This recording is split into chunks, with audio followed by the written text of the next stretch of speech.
बारे में सिखों में 10वें गुरु हुए। सिख धर्म की स्थापना करने वाले गुरु नानक देव जी थे और उनकी प्रणाली में उनके बाद में 9 गुरु और हुए। गुरु गोविंद सिंह आखिरी गुरु थे, उसके बाद में कोई गुरु नहीं हुआ सिख धर्म में। गुरु गोविंद सिंह बहुत छोटी उम्र में गुरु की पद पे आ गए और उसका कारण था छोटी उम्र में आने का कि इनके पिताजी गुरु तेग बहादुर सिंह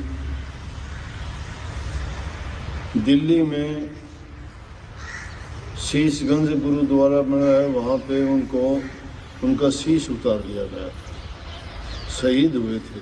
बड़ी बर्बरता पूर्वक उनके साथ बर्ताव व्यवहार किया था और उस छोटी उम्र में 8 साल की उम्र थी जब गुरु गोविंद सिंह की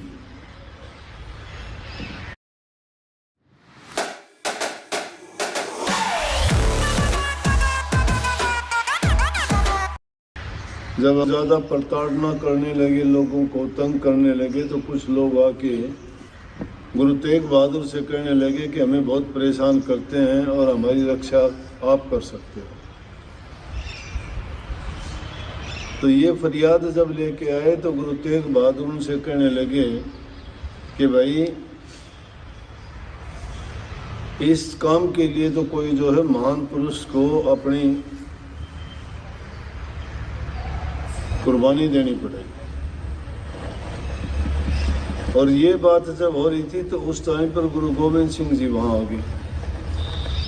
वो अपने पिताजी से कहने लगे, पिताजी इस वक्त में आपके समान महान कौन हो सकता है? ये कुर्बानी देने वाला आपके बराबर तो कोई नहीं हो सकता, आप ही हो। ऐसे उसी टाइम चल दी कि अगर मैं हूं तो मैं ही ये कुर्बानी। उस टाइम पे गुरु गोविंद सिंह को जब उनको पता लग गया औरंगजेब के साथ बुरा बर्ताव करेंगे और उन्होंने आदेश जारी कर दिए कि तेग बहादुर को फांसी तोड़ दिया जाए, मार दिया जाए। 8 साल की उम्र में गुरु गोविंद सिंह को गुरु की पदवी पे स्थापित कर दिया और 41 साल की उम्र में तो चौड़ाई छोड़ गए थे। बहुत बहादुर थे, कवि थे, लेखक थे, योद्धा भी थे गुरु गोविंद सिंह, जिन्होंने नारा दिया था थोड़े से सैनिकों के साथ भी बड़ी सेना के सामने वीरता, शौर्य और बहादुरी दिखाते उनके सैनिक। उनको ऐसी शिक्षा दी जाती थी, देशभक्ति, जाति धर्म की रक्षा, गरीबों की सहायता मदद के लिए ऐसी प्रेरणा उनमें भरते थे कि कोई भी अपनी जान कुर्बान करने से पीछे नहीं हटता था, पीठ नहीं दिखाते थे। और उन्होंने कहा कि चिड़ियों से मैं बाज लड़ाऊं तब गुरु गोविंद सिंह नाम कहा। 4 लड़के थे उनके। एक चमकौर का युद्ध हुआ था, बहुत 2 लड़के तो उसमें मारे गए।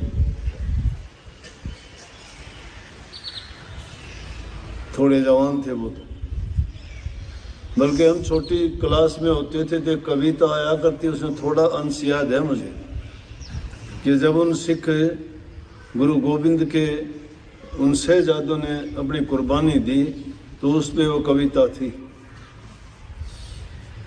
और कहे गुरु गोविंद के बच्चे अगर थे उम्र में कच्चे, मगर थे सिंह के बच्चे धर्म ईमान के सच्चे।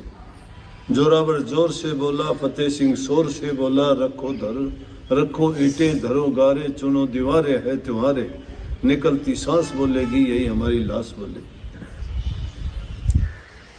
ऐसे वीर योद्धा थे गुरु की संतान। उनको जोरावर तो 9 साल का था, फतेह सिंह 7 साल का। जब दीवार में चिनाने लगे, उनको दीवार में चुन दिया गया था जिंदों को, दोनों भाई। जब उन्होंने ये उसके ऊपर ये कविता किसी ने लिखी थी तो न वो जोरावर बड़ा था उससे कहने लगा, क्योंकि जब ईंटों के वो लगाने लगे पाले तो पहले वो छोटा दबता था, कहने लगे अरे पहले मेरे पाले लगा दो, उसके बाद जो है मेरे छोटे भाइयों के पहले फर्ज मेरा बनता है। तो ऐसे गुरु गोविंद सिंह थे, ऐसी उनकी संतान थी। उन्होंने लंगर की सेवा का और गुरु ग्रंथ साहब का दोबारा से उन्होंने वो भी करवाया था, दोबारा से लिखवाया था, पूरा उन्होंने करवाया। और उसी में पूरा करवा के उन्होंने अंतिम जो लिखे थे, उन्होंने ये वाक्य भी उसी में लिखवाए थे। उन्होंने कहा था 5 ककार जो है ना सिख धर्म के, 5 ककार का मतलब 5 कक्के, 5 चीज़ों का पर्ण बताया था कि अगर सिख या खालसा धर्म को जो मानता है वो 5 कक्के धारण करेगा। कैसे केस किसी ने नहीं कटवाने हैं, कैसे कच्छा, क्योंकि युद्ध के टाइम में अगर लड़ोगे तो अगर कोई ढीला ढाला वस्त्र पहनोगे अड़ज पड़ज हो जाएगा, वो कच्छा पहनोगे तो फुर्ती रहेगी, उसमें लड़ाई करने में कहीं कोई चीज़ कोई हथियार उसमें नहीं फंसेगा, टांग हाथ नहीं उड़ेंगे, इसलिए कच्छा बताया। कंघा बताया कि नहाने धोने की ज़रूरत नहीं रहेगी, अगर नहाने धोने का समय नहीं मिले तो कंघा केशों में कर लोगे तो उसी से तुम्हारे बाल साफ हो जाएंगे। आप लोग भी कर लेती हो ना, सिर धोना नहीं पड़ता, जब बाहर जाना पड़ता नहा लेती हैं ज़रूर, लेकिन कंघा खाली मार के बाल बालिए। इसी तरह से उन्होंने बताया कि कंघा रखो। कैसे कड़ा, हाथ में कड़ा, वो इसलिए कि दुश्मन के साथ जब लड़ाई करो कोई हथियार आपके हाथ को पहुंचा नहीं काट सकता। और कृपाण, कि हमेशा कृपाण अपने साथ रखो, क्या पता दुश्मन से कहाँ सामना हो जाए। 5 हो गए कि नहीं? ये 5 ककार उन्होंने बताए थे कि 5 कक्के हर सिख जो होगा वो इनको धारण करेगा। तो ये उन्होंने चलाया, सबको ये हिदायत दी कि आजकल तो वो बात रही नहीं कि सब लंगर की सेवा करेंगे। किसी भी वक्त अगर तुमसे कोई भोजन की मांग करता है तो उसी टाइम उसको सेवा अब नहीं देखते। जब कहीं भी देखोगे गुरुद्वारों में लंगर की सेवा कितनी करते हैं। गाड़ी अगर आपकी जाती है रास्ते पे चलते हुए रोक के करोगे, उन्होंने कही थी, ये प्रथा चलाई थी। एक प्रथा जो बुरी थी उन्होंने बंद की, मसंद होते थे सिखों में पहले, क्योंकि ये थोड़े थे, पहले तो बहुत पहले जंगलों में रहते थे। जब तैमूर लंग भी हिंदुस्तान में आया था तो भी उस टाइम की भी ऐसी कहानियां हैं कि वो लूट खसूट जब करके जाने लगे तो लाहौर के पास में सिखों ने उनको लूट लिया। वो लूट के लेके जाने लग रहे थे, तैमूर लंग तो आगे निकल गया, लेकिन जब इन्होंने उन पर आक्रमण करके उनका सब कुछ खोस लिया, छीन लिया, तो उसने कहा था कि ऐसी कौन सी जाति है। लाहौर के नवाब को कह के गए वो तैमूर लंग, जिसको यहाँ छोड़ के गया था गवर्नर बना के, कि ये कौन सी जाति है, उनको ज़रूर सज़ा देना कि मेरे काफिले को रोकने वाले, लूटने वाले ऐसा कौन हो गए हिंदुस्तान में। मैं पूरे हिंदुस्तान में चक्कर लगा के आ गया, लेकिन ये कौन सी जाति थी। तो उन्होंने कहा कि वो सिख जाति है, उनका कोई घर नहीं है, घोड़ों पे घर है उनका। वो भूख प्यास को कोई चीज़ नहीं मानते कि कोई रुकावट है, उनमें एकता और भाईचारा है। वो अपना घर परिवार अपने घोड़े की पीठ पर रखते हैं, जहाँ रात हो जाती है वहाँ सो जाते हैं, दिन निकलते ही उठ के चलते हैं। भूखे होते हैं, अगर वो चने भी चबाते हैं तो भी एक दूसरे सिख को कहते हैं कि आज की मेवा बहुत मीठी मिली है। अगर कोई गुजर जाता है, मर जाता है, तो उसको अगर वो संस्कार करने लेके जाते हैं तो कहते हैं कि फलाना आदमी आज सवारी कर गया, चढ़ाई कर गया। कभी भी वो हीन भावना नहीं आने देते। उनमें वीरता, शौर्य और बड़ी बहादुरी है। वो बड़ी लड़ाकू कौम है, उनका मुकाबला हम नहीं कर सकते। उसने ये जवाब दिया कि उनका तो पता ही नहीं कहाँ से वो निकल आते हैं और क्या कर देते हैं। तो गुरु गोविंद सिंह ने, यही 10वें गुरु थे, जिन्होंने गुरु ग्रंथ साहब को तैयार करने के बाद लिखवाया था या जिसने भी लिखने वाला था उसने लिखा। उन्होंने कहा कि अब आगे कोई गुरु की प्रथा नहीं रहेगी, बस गुरु ग्रंथ को ही मानना। और गुरु ग्रंथ को क्या मानना? प्रगट गुरु की देह मान लेना। उसमें जो शिक्षा दी गई है उन आदर्शों का, आदेशों का, और उसमें जो नियम बताए उनका पालन सख्ती से करना। इसीलिए आजकल देखते नहीं कि सिख लोग गुरु ग्रंथ साहब को सिर पे उठा के उसको चंवर ढुलाते हैं, उसको जब हम पाठ करते हैं तो उसके ऊपर से चंवर ढुलाते रहते हैं और बहुत सम्मान और इज्जत के साथ उसको रखते हैं। उसमें उस समय के मुख्य संतों की वाणियाँ, उनके शब्द काफ़ी उनमें संकलन किया गया है।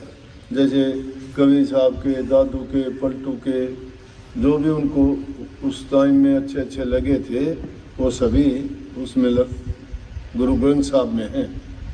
तो उन्होंने लिखा इसमें आखिर में पूरा ग्रंथ जब तैयार हो गया कि आज्ञा भई अकाल की तभी चलायो पंथ, सब सिखन से बीनतीर गुरु मानियो ग्रंथ। और आगे कहा कि गुरु ग्रंथ को मानियो प्रगट गुरा की देह, और जिनका हृदय शुद्ध है वो खोज शब्द में ले।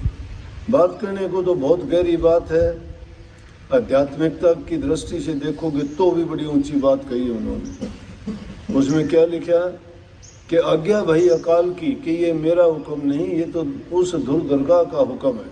उस अकाल पुरुष ने ये आज्ञा दी है, उसका हुक्म है, उसकी इच्छा ये है कि ये पंथ चलाया हमने। आज्ञा भाई अकाल की तभी चलायो पंथ, और अब सब सिखन से बेनती गुरु मानियो ग्रंथ। कि अब गुरु नहीं होगा, अब 10वें गुरु के बाद में ग्रंथ को ही गुरु मानना, उसी के हुक्म और आज्ञा में चलना, ये अकाल पुरुष का हुक्म है।